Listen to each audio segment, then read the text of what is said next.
Good, చాలా సంతోషం. మీరందరూ ఇక్కడే ఉన్నారు.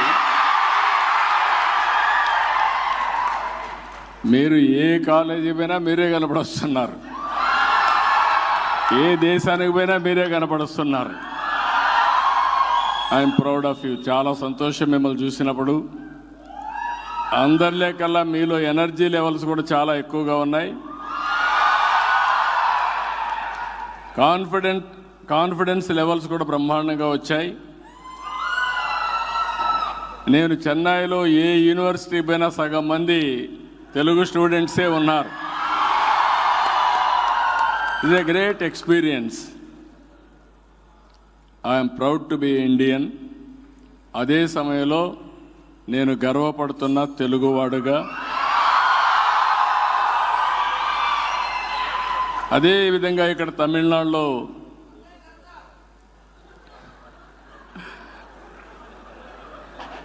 తమిళనాడు కూడా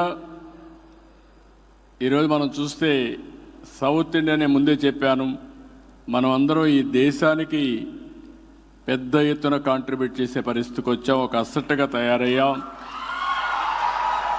ఇప్పుడు ఈ స్టేట్స్ ఎవరైతే మనం అగ్రెసివ్గా ముందుకు పోయాం వీళ్ళందరూ ఆలోచించుకోవాల్సింది పాపులేషన్ మేనేజ్మెంట్లో కూడా జాగ్రత్తగా ఉండాలి. లేకపోతే నార్త్ ఇండియా పాపులేషన్ పెరిగినాక మైగ్రేషన్ అక్కడి నుంచి ఇక్కడికి వచ్చే పరిస్థితికి వస్తారు. ఇప్పుడు విదేశాలకు మనం పోతున్నాం, రేపు అక్కడి నుంచి ఇక్కడికి వచ్చే పరిస్థితి వస్తుంది.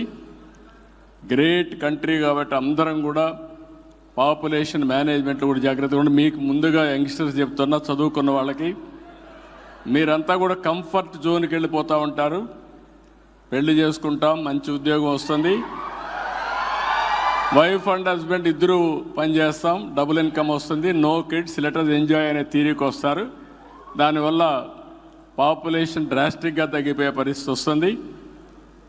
మనం కానీ జనాభాని మేనేజ్మెంట్ చేయడం, ఈ ట్రాన్సిషన్ కానీ మనం మేనేజ్ చేస్తే రాబోయే 400-500 సంవత్సరాలు ఇండియన్సే ప్రపంచాన్ని శాసించే పరిస్థితిలోకి వస్తారు.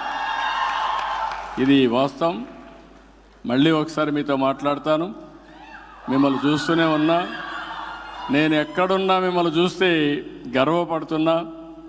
నేను చేసిన పని మీరు గుర్తించి పూర్తిగా సహకరిస్తున్నారు. అలాంటి మీకు అందరికీ మనస్ఫూర్తిగా అభినందిస్తూ, మీరు ఒకటే గుర్తుపెట్టుకోండి, 95లో ఐటీ మాట్లాడా, 2025లో ఏఐ మాట్లాడుతున్నా, ఆ రోజు హైటెక్ సిటీ కట్టా, ఇప్పుడు క్వాంటమ్ వ్యాలీగా సిలికాన్ వ్యాలీకి పోటీగా క్వాంటమ్ వ్యాలీ డెవలప్ చేస్తున్నాం.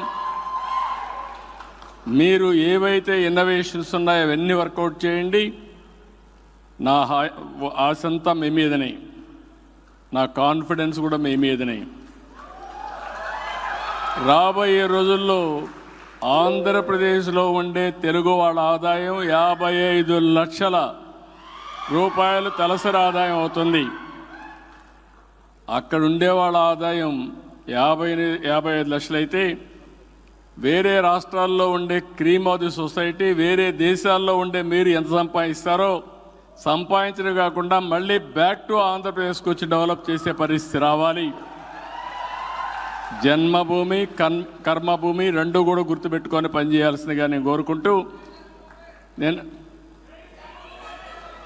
కాబట్టి అది చెప్తూనే అప్పుడప్పుడు తెలుగు దేశాన్ని కూడా గుర్తుపెట్టుకోండి. ఎందుకంటే మీరందరూ కూడా ఒక రాజకీయ పార్టీ స్ట్రాంగ్గా ఉంటే పబ్లిక్ పాలసీస్ కూడా స్ట్రాంగ్గా వస్తాయి.